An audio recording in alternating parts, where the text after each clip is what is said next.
Anyway, without any further ado, let's crack on. So like I say, I don't want to keep you past 11 o'clock. I think we've got quite a lot to cover and I want you to get the best value. So just a bit of an overview of what we're going to be covering. Who am I? Who is Systemology? What's it all about? The myths of Systemisation. I'm going to talk to you about the book. And for those of you that stay until the end, then obviously there may be just a little freebie for you. So we'll hold that thought there. I'm going to ask you a few questions, and that's where you will be interactive. I want to make this as much interaction as possible on this. Obviously, the more you participate, the more you learn, the more you get out of this. So there will be some questions for you to answer in the chat box later. Then I'm going to take you through a few important models where you'll also be participating in the chat box as well. And like I say, I do want a volunteer to put their hand up when we go through what's called the CCF, which is the critical client flow, which will all become very clear when we get to that point. Then I'm going to tell you about some of the services that we offer at Systemology. And there's a few bonuses, like I mentioned, to talk to you about at the end for your for you being here today.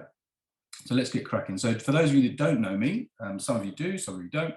I've been an action coach, business coach since 2007, coached over 5,000 hours of one-to-one coaching, and as you can see there, over 100 seminars and workshops.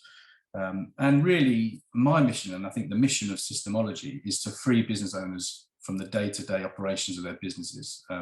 Far too many people in business they tend to have a job in their business rather than clearly just owning the business. They tend to have some kind of role that they need to play. So, and often they don't have a choice to get away from that. So for us, it really is about giving the business owners freedom to make that their reality. But sadly, for many business owners, that doesn't always come to fruition. And there are many common factors around that. And I would say generally becomes down to two things, which is obviously not having the right systems in place, but also not having the right people on board following those systems. So great people work for great companies that have great systems.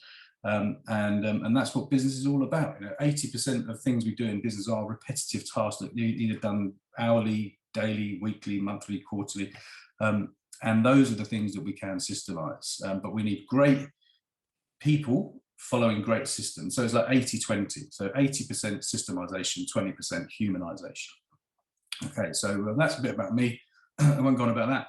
Systemology is a fairly new kind of methodology for systemizing businesses, and phenomenally powerful as well. And the more you learn today, you'll see just exactly how it does benefit companies all around the world. So it really, as I said, it's ultimately designed to extract the owner from the day-to-day operations, so that you're not reliant on key people. And ultimately, the benefit of having great systems and people running those systems gives you much better efficiencies, less mistakes, more profits, and obviously, ultimately, less stress all around, really, and more freedom for the business owner. So in a nutshell, that's what Systemology is. And like I say, there is a book, and that book will be potentially available to you right at the end if you stay. So there are a few myths to business systemization, and this is a lot of the feedback we get from people over the years with my action coach business, but also with Systemology. And it's not all as painful as people may think. So there's not hundreds and hundreds of systems that you have to wade through. It's not the business owner that's the one that's going to be doing these things, because generally they are the worst person in the business to write systems, hence why they actually don't always get done. Business owners tend to be quite visionary and not necessarily the best people at actually executing on those kind of things, and usually pretty busy running around chasing their tail and putting out fires sadly in many cases. So you can see some of the other things on there that are the myths for business systemization. But look, you don't have to be McDonald's. Everyone has this, and that's often quoted as the sort of benchmark for a systemized business. If anyone on the call has read the E-Myth or listened to the E-Myth, you'll hear the story of Ray Kroc and McDonald's and how they've developed. But if you think about it, I think McDonald's was launched in 1956, and 1956 is a long time ago. So it's taken many, many years for McDonald's to systemize to the level they're at now. But in the early days, it would just be, right, what do we do as a business? Well, we make burgers, right? So how do we systemize that? let's get that bit done first, and then we can move on to all the other systems. So it's taken sort of 60 or 70 years to get the business to where it is now. So don't be put off by thinking, oh, you've got to have your business literally systemized like McDonald's from day one. It won't happen. But over the years, you'll develop lots and lots of systems, and you'll build that up. So yeah, it's not quite as painful as some people may think it should be. Okay. So as I said, here's the book. Some of you may have seen the book. I know that some of you on the call have read the book or listened to the book. Others haven't. So watch this space at the end of this session, and you might get a little freebie. Okay. So first part of your interaction, I would like you to obviously read this question. So if your business was operating more efficiently, effectively, if I was only doing better at one thing, like the job of this, or if I was only better at that, complete that sentence. And I would like you to put that into the chat box. Make sure you have a little think about, what are your challenges and frustrations at the moment with your business? And if you were just better at one thing, what would that be? So would that be the delivery of your service? Would it be the sales process? Would it be systemization? So just type them in. So Judy has typed hers in.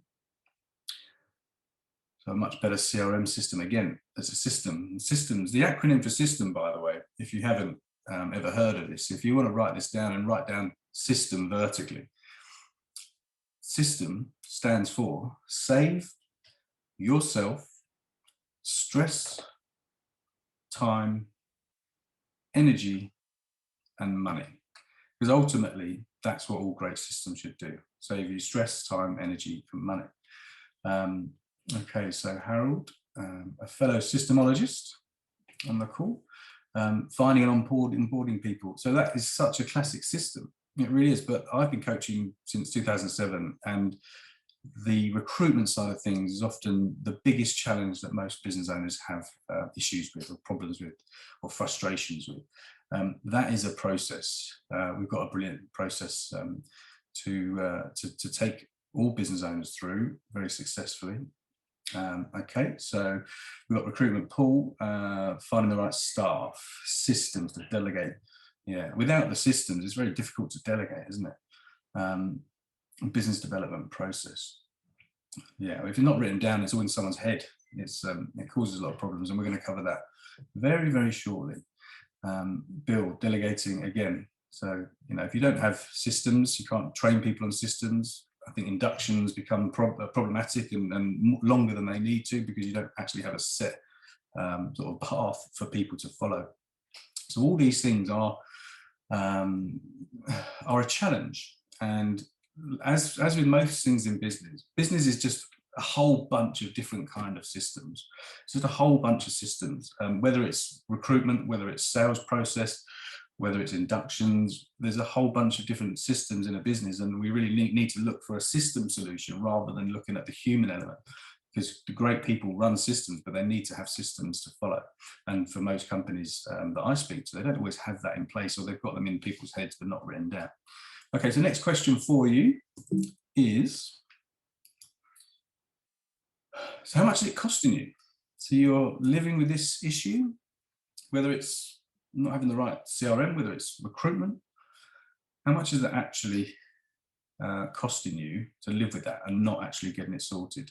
Either, as it says, over the last year, or how much will it cost you, do you think, if you don't fix that over the next 12 months? What would it be costing you in terms of revenue, in terms of time, in terms of stress?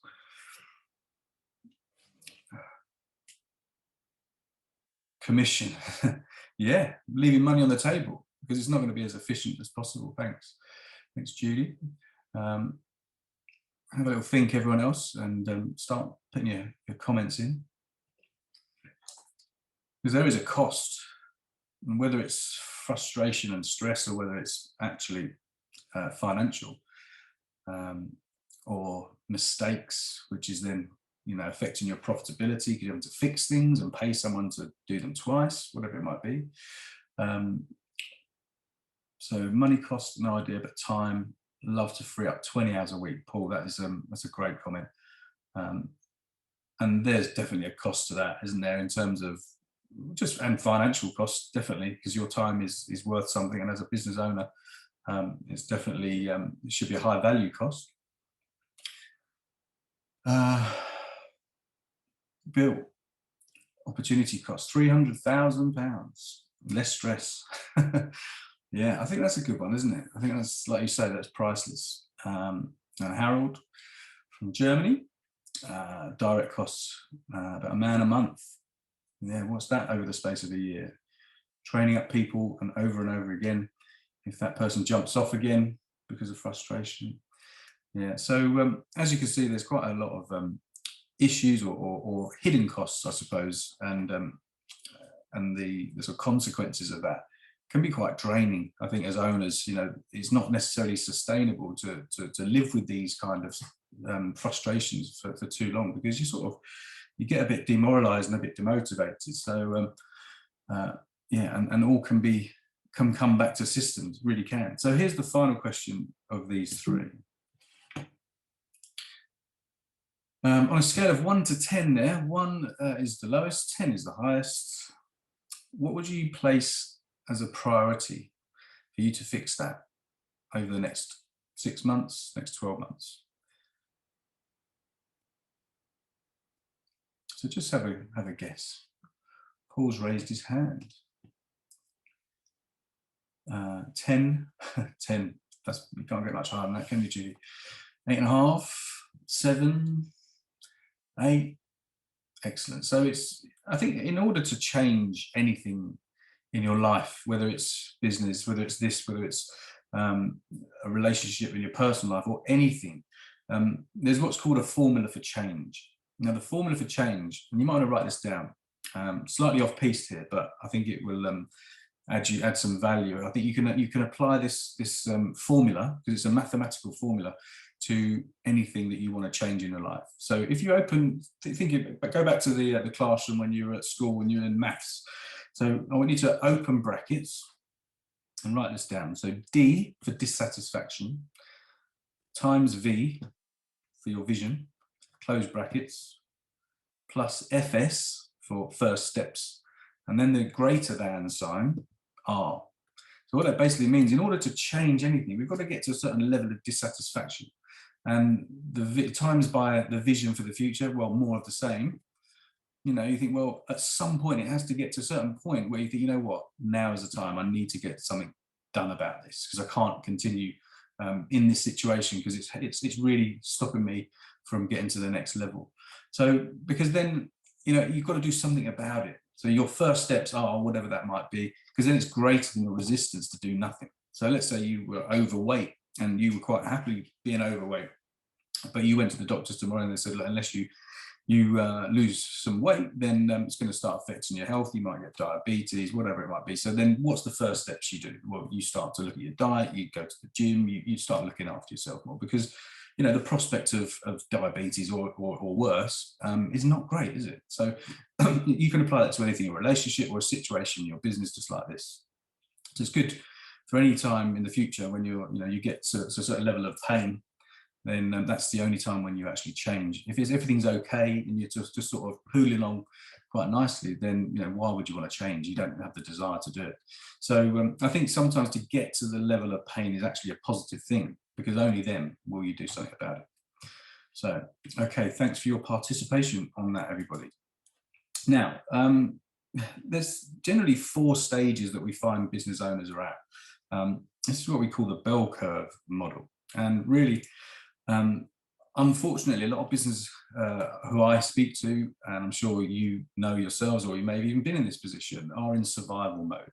And survival mode is not really a nice place to be.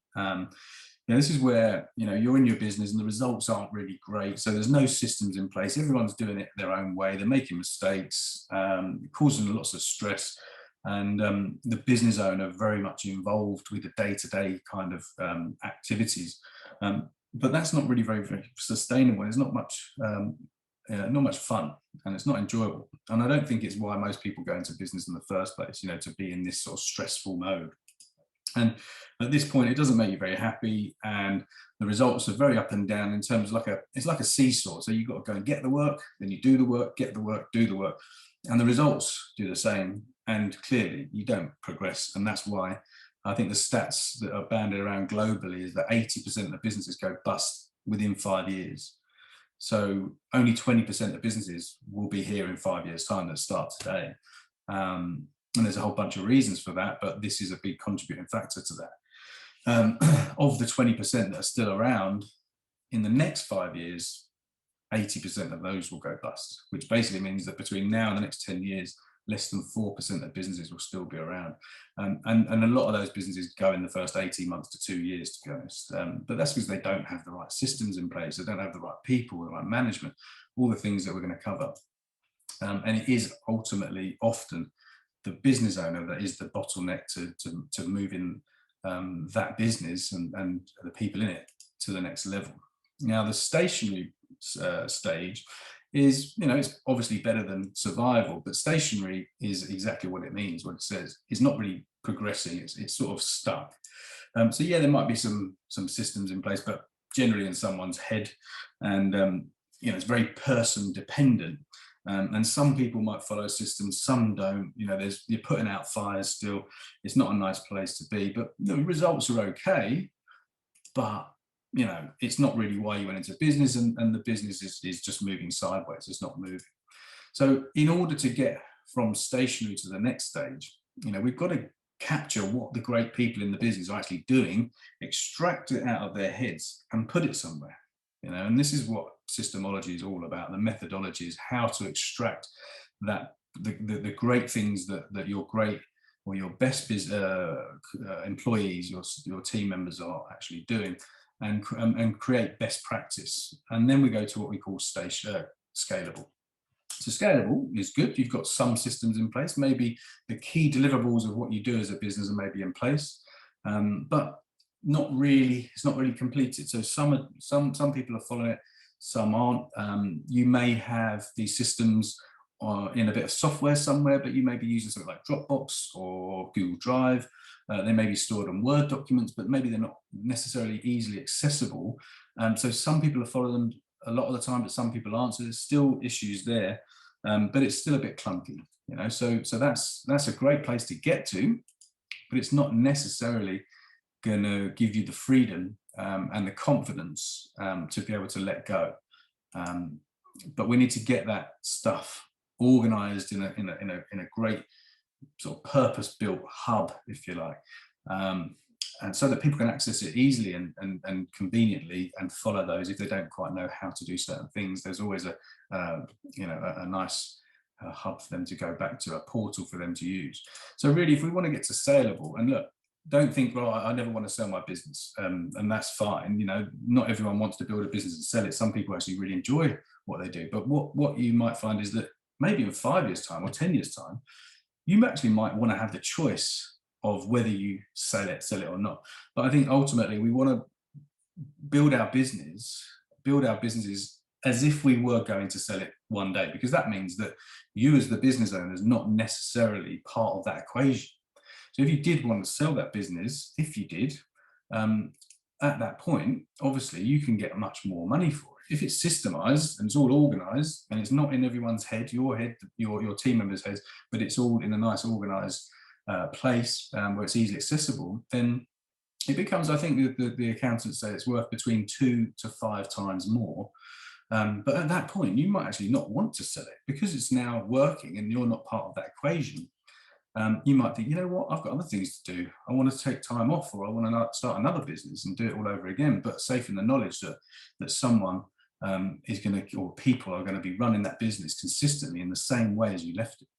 So really, I think it doesn't mean you're going to sell it, but have that kind of approach, because at some point you might want to do something else, or you may get bad health. Who knows what's around the corner? Hopefully, obviously not. But, you know, if it does, then, you know, it's okay. Everything's fine. So I'd just like to ask you all a question now in the chat box. Have a little think. based on all the sort of criteria that I've mentioned in each one of these 4 areas, where would you say you currently are in this process? Are you in survival mode? I hope not. If you are, then that's good, because there's massive opportunity for improvement.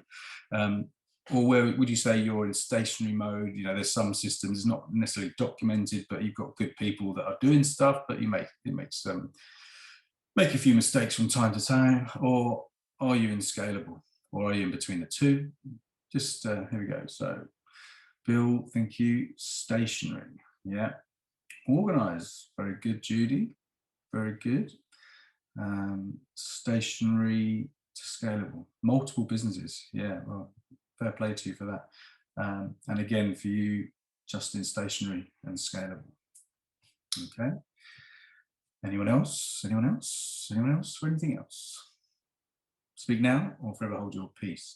So still some work to do by the looks of it. And I think only when you get to this stage over here, the optimized stage, will you really sort of see the true benefit of having systems. But until you've got everything in place, you're never really going to be able to step back with confidence to trust that everyone's going to be doing things in the right way in a consistent manner.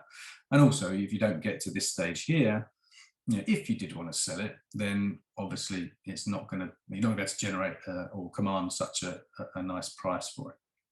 Okay. Thank you once again for your participation. So next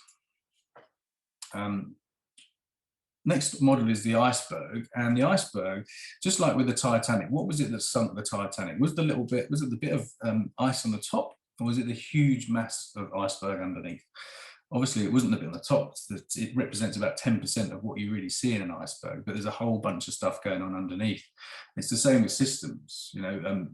Up the top, people think, oh, I'll just go and get some software and get a few tools and it'll be fine. But if you've got no written documentation or any systems that you've defined, the software is irrelevant. It's not going to work. It's a waste of time. So, as I said, it's like 10%. What moves an iceberg is not the wind on the top. What moves the iceberg and makes the difference is what's going on under the surface. So the tides and all the movement underneath is what moves the iceberg. But there's stuff going on underneath. And the stuff underneath, there's 3 different areas. It's about having certainty. And certainty is about having all your systems fully documented in the right way. And if you don't have that kind of certainty, you're never going to get to that level where you can step away. So it's making sure you've got all those documented procedures in place, easily accessible for everyone to follow and to be trained on in a consistent way.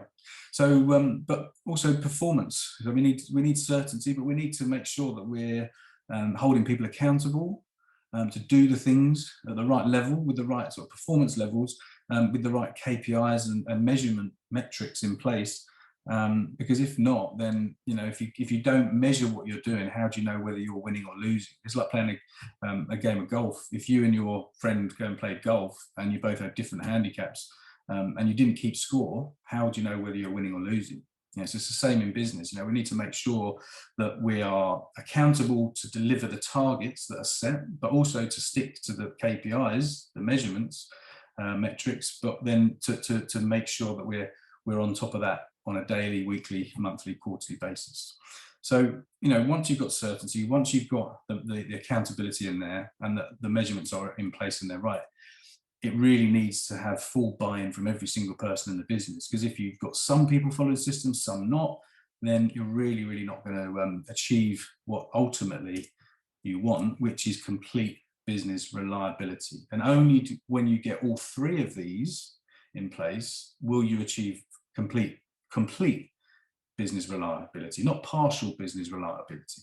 So, you might have great systems documented, you might have all the KPIs, people might be hitting those targets, but some maybe do, some maybe don't. But unless you get 100% buy-in from everybody, and you've got this sort of systemized or systems approach to business, so that basically this is how we do things here, and everyone has bought into that, you're never really going to achieve that full, complete business reliability. And this is where we want to get to, and the outcome is this. Because once you've got a business that is completely reliable and consistent and documented, that's when you can step back, get some freedom, or even choose to sell it, or whatever you choose to do at that point. So hopefully that makes sense, and it'd be interesting to see, your thoughts, what your thoughts would be on where you are with this and whether you've actually got systems in place. But I think some of you have, because you seem to be in between the two of stationary and scalable. So hopefully you're making lots of notes and drawing away and writing away as we go through these slides. And to just give you a bit of an insight, there's 7 steps that we take business owners through at Systemology. Now, the first one is define, and this is what I mentioned earlier about the critical client flow. So I mentioned earlier also the 80-20 rule, and it generally tends to be applicable to most things in business and a lot of things in life. So if we think about the critical client flow that your prospects and your clients go through when dealing with your business, it's about identifying the 20% of your systems that give you the 80% of your result. So if you think about your customer journey in like a linear sort of fashion, from attracting them in terms of how you generate the lead, what marketing strategy do you use, how do you then deal with that inquiry, how do you then take them through each step of the sales process for your business, how do you then invoice them, how do you get them ready for the job of what you do. So onboarding that client before you start taking any new business on and starting doing what you do operationally. So then you've got the operational process. So all those kind of steps can be fully systemized and documented and defined.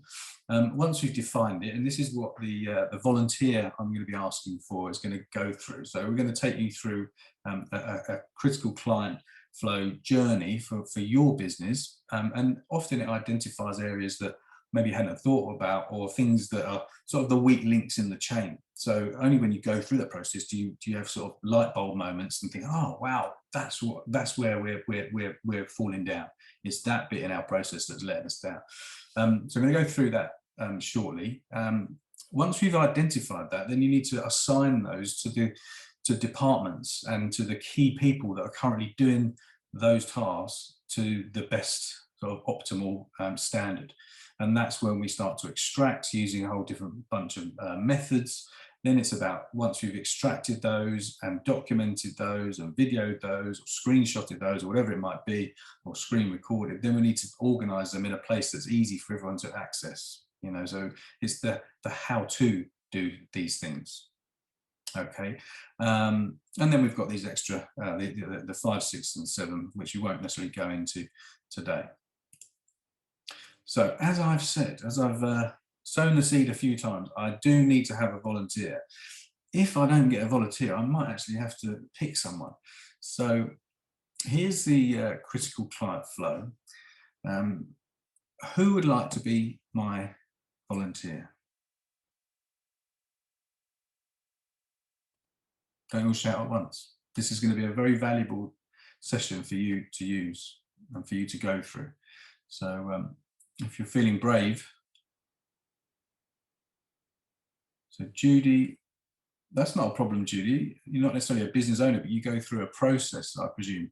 Can you just let me know in that chat box whether you understand the sort of process? If you see the template on the screen now, do you understand? Do you get involved with how you generate leads, how you deal with those leads, how you get them through the sales process all the way through to delivering the product or service of what you do? If you just let me know, just tap that in. Paul said, happy to, but I'm a one-man sales process. Well, it sounds perfect to me. I think maybe we'll use you, Paul, because obviously you are the owner of your business and you've got a few. Yeah, and Judy, you don't. You're at the front end, but do get involved. You do. Okay, so I think for the purpose of today and going with a business owner, and it sounds like a one-man sales process could be painful. I think I'm going to choose you, Paul. So sorry, Judy, but there will be an opportunity at the end to have follow-up meetings with me, and we can go through these with you on that meeting. So let me see if I can just get you up here, Paul. So let me just go to the participants.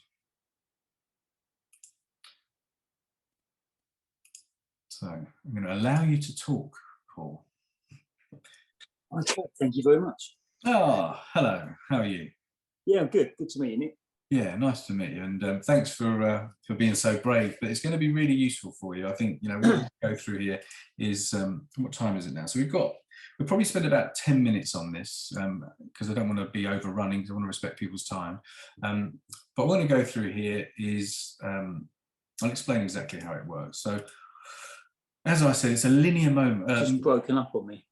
Oh, can you hear me? Oh yeah, that's it. You're back. You're back. Yeah. Okay. Good stuff.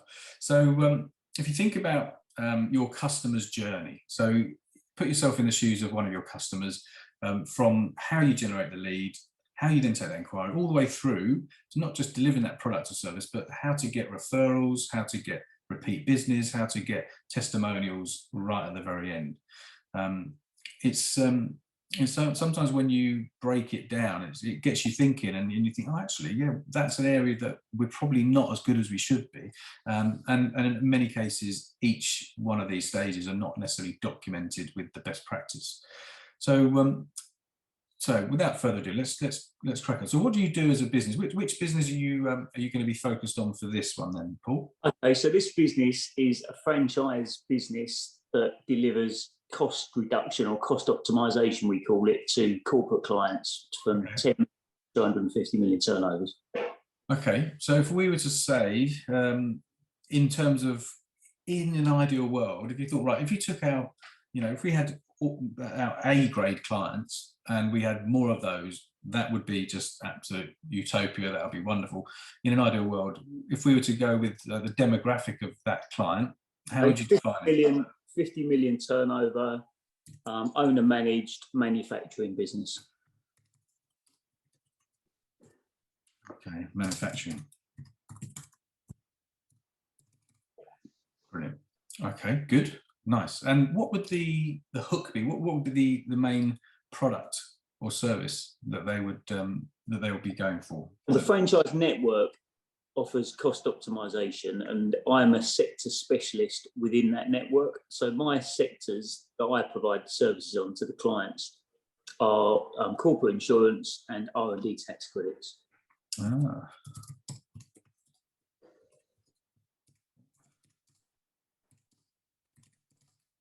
R&D, yeah. Okay. Yeah.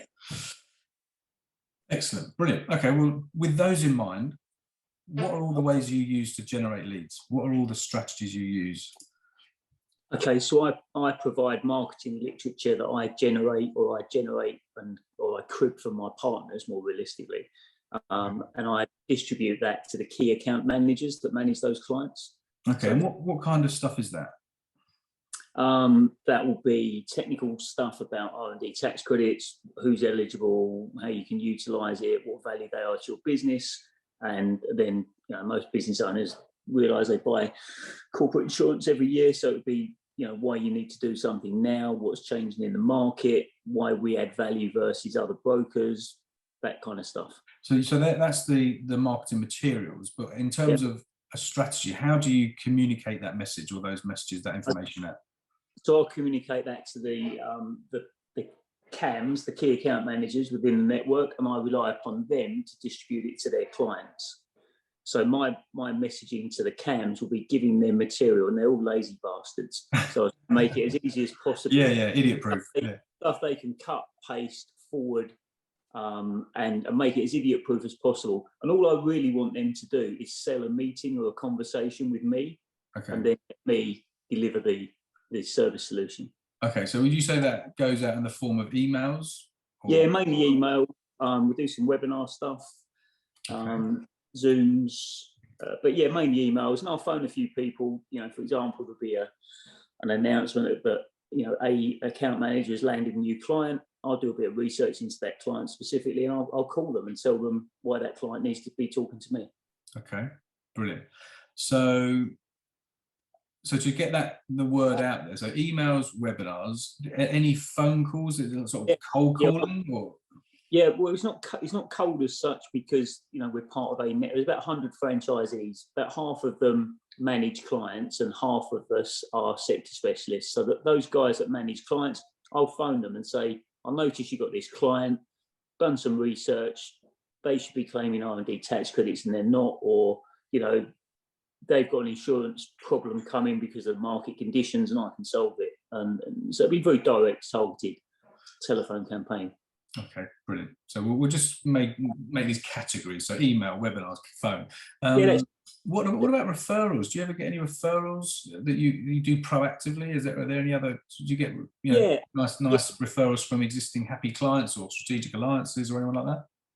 Yeah, I mean, within ERA, the referrals really are the key account managers coming back to me saying, "I've got this client and I think they could benefit from you," you know, because of the messaging I've got out there. Outside of ERA, or where I had direct clients I deal with myself, then I get referrals by asking for them. Yeah, okay, good.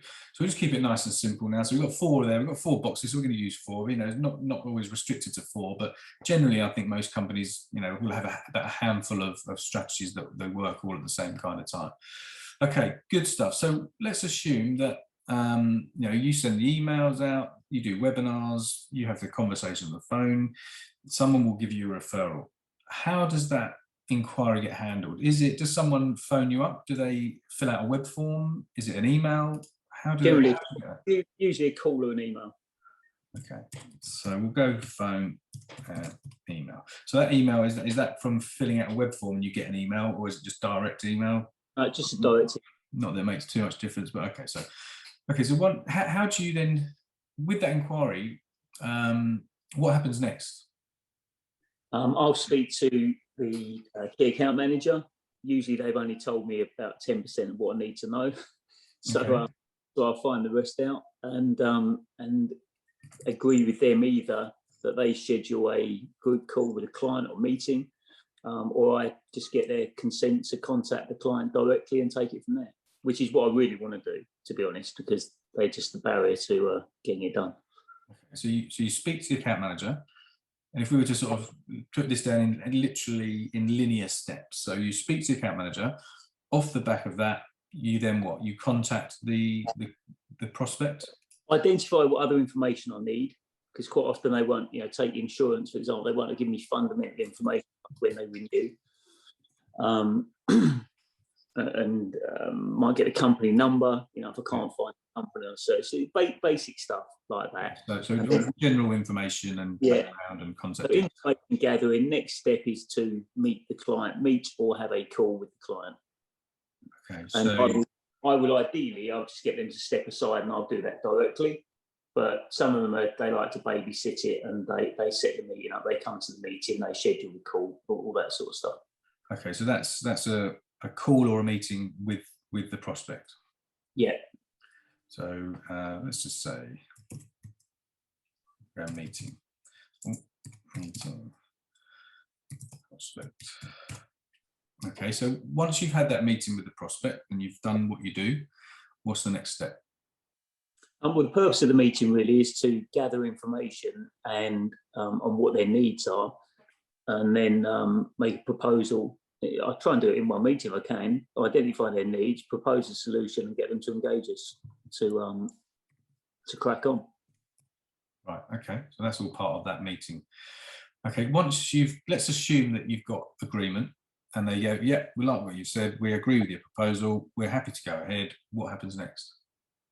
Okay. So depending on what it is, whether it's R&D or insurance, I'll introduce the partners that I'm going to get to actually do the work, because I'm really a conduit to third parties.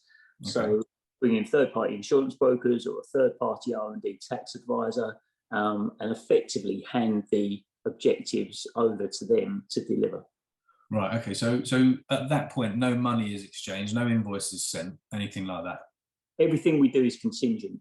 So if we what you do, of course, charge you a percentage of it. If we get you a tax credit, we charge you a percentage of it.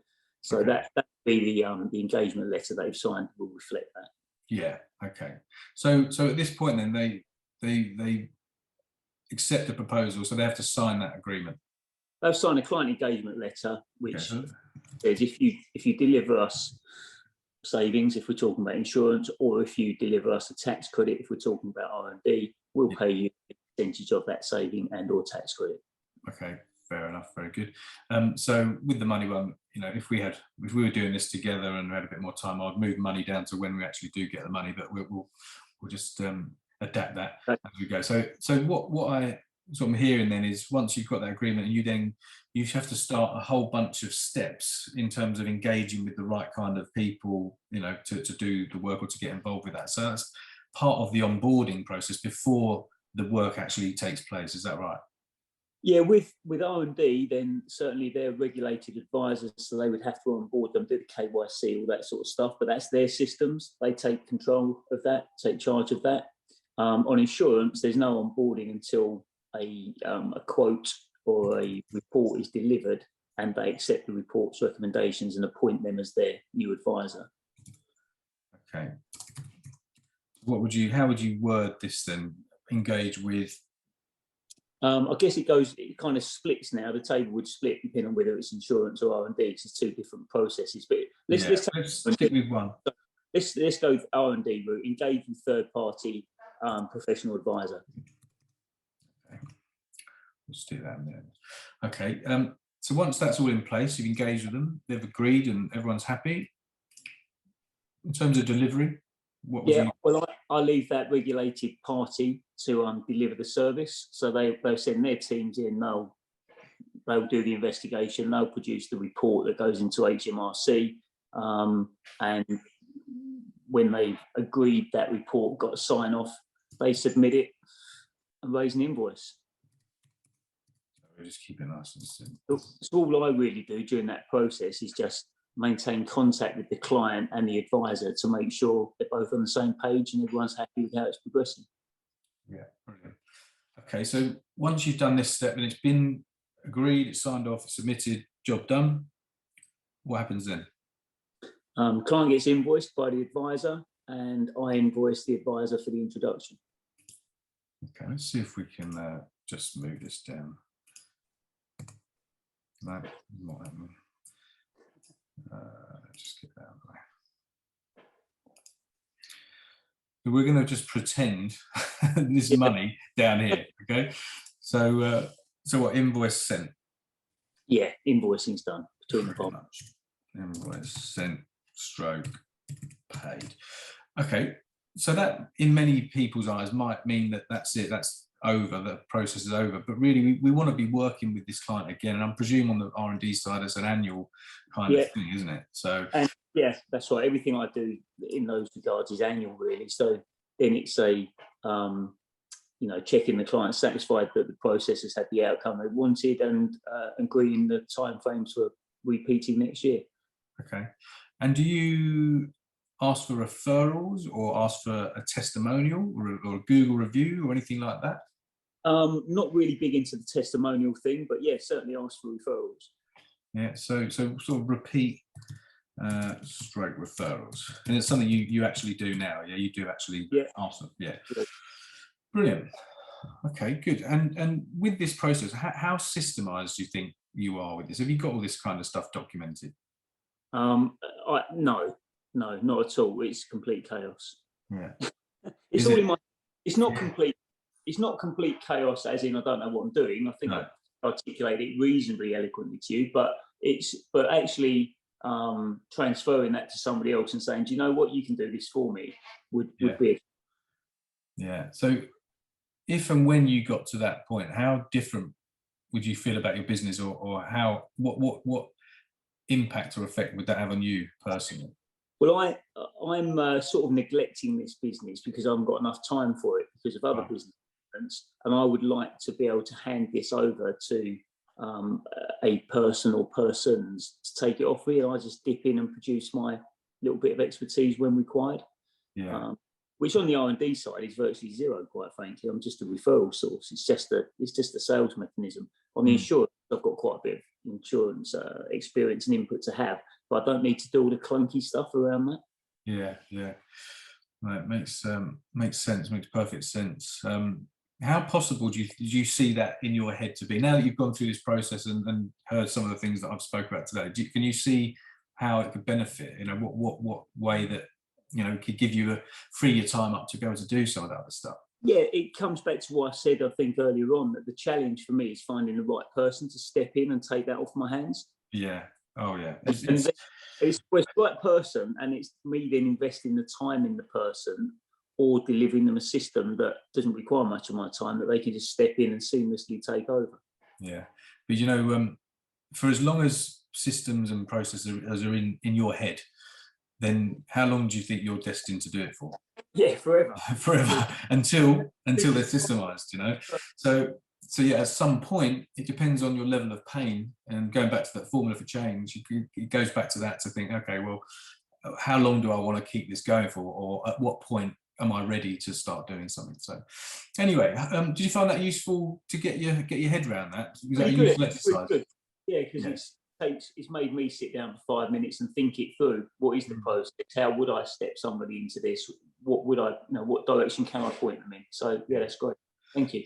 Excellent. Well, thanks, Paul. Thank you very much for your brave, putting yourself up there in front of everyone else. Not always nice for everyone, but I do appreciate that. And I'm pleased you found that useful. So I'm just going to put you on mute or disable talking. So there we go.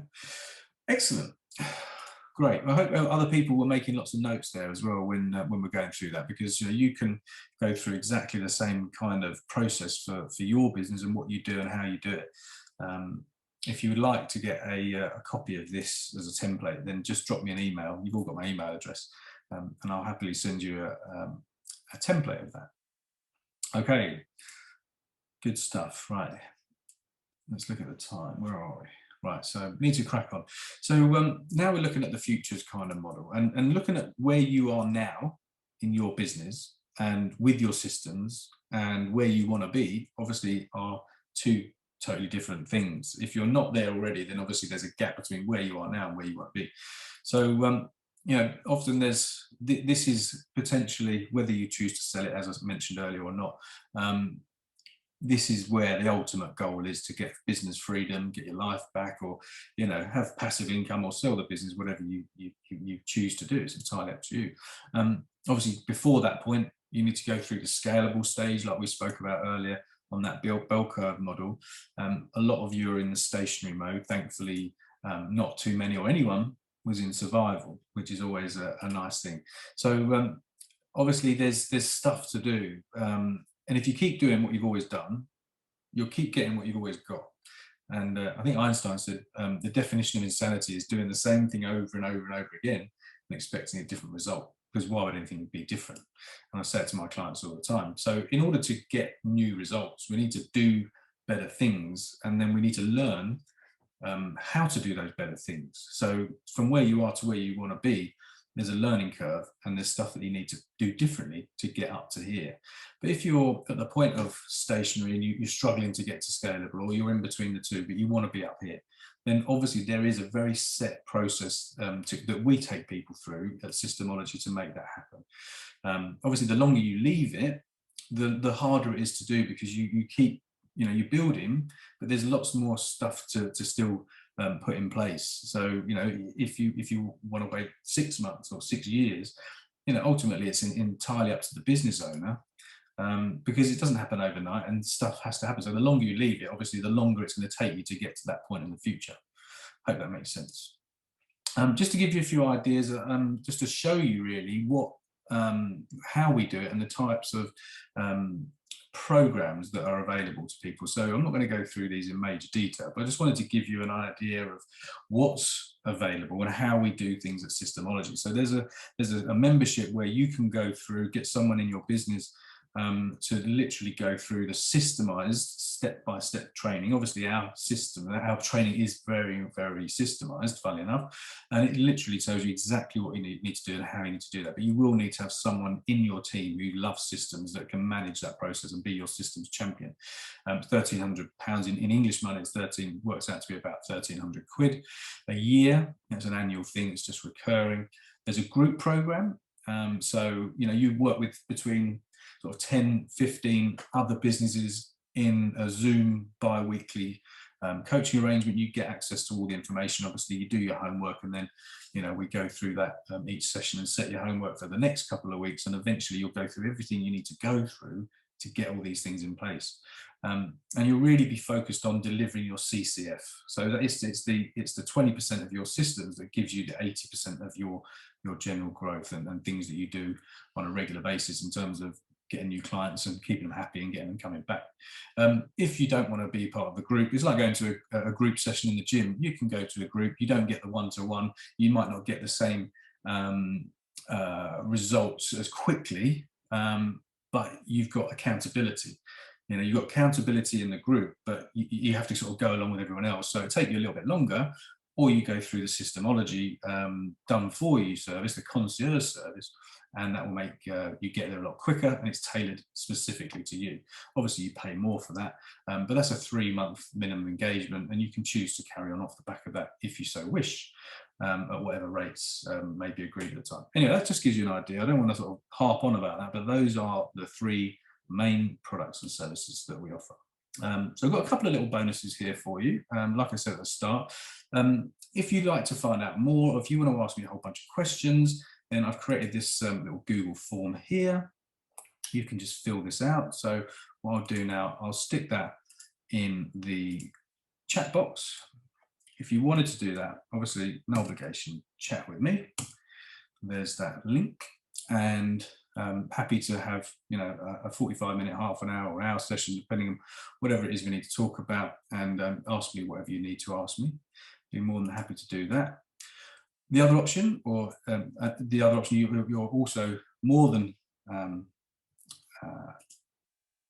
qualified to now that you've made it to the end of this webinar. It's just coming up to nearly 11 o'clock. I'll put this link in the sorry, it's very difficult to talk and do things at the same time, isn't it? It is for me. So I'll stick that in here for you. You can literally just put your details in there, you get a free copy of the book. So as a result of you lasting to the end of the session, I think what you know, if you read that book, or you can even get the audio book. Honestly, the first time I read it, I've done it 3 times now, and it's an absolute game changer in business. I've been coaching since 2007. I've been working with companies, systemizing their business. When I listened to the book on a dog walk, a few dog walks, I just said, oh my God, this is the missing part of the jigsaw. This is the missing part of the puzzle that no one tells you how to systemize your business. Michael Gerber in E-Myth says, this is what you need to do. And Systemology is, this is the step-by-step process that you need to follow to get to a fully systemized business. And Michael Gerber does the forward on this, and you'll see either on YouTube or on the Systemology.com website, some glowing references from Michael Gerber saying that this is the the holy grail of how to create and build systems in a business. And David Jennings, the author, has been working with Michael Gerber to help him in his businesses, bizarrely enough. Anyway, so that's that. Hopefully you've had a few light bulb moments. Hopefully that's been a good use of your time. I'd like to thank you for your time and your participation. If there's any other questions you do have, then obviously book your session with me, because I've got the links in the chat box now for both the book and that session. It's been a pleasure. It is now, what time is it? Looks like it's 11 o'clock. So bang on time. I look forward to seeing and hearing from you all very soon. So thank you very much. I will bid you farewell.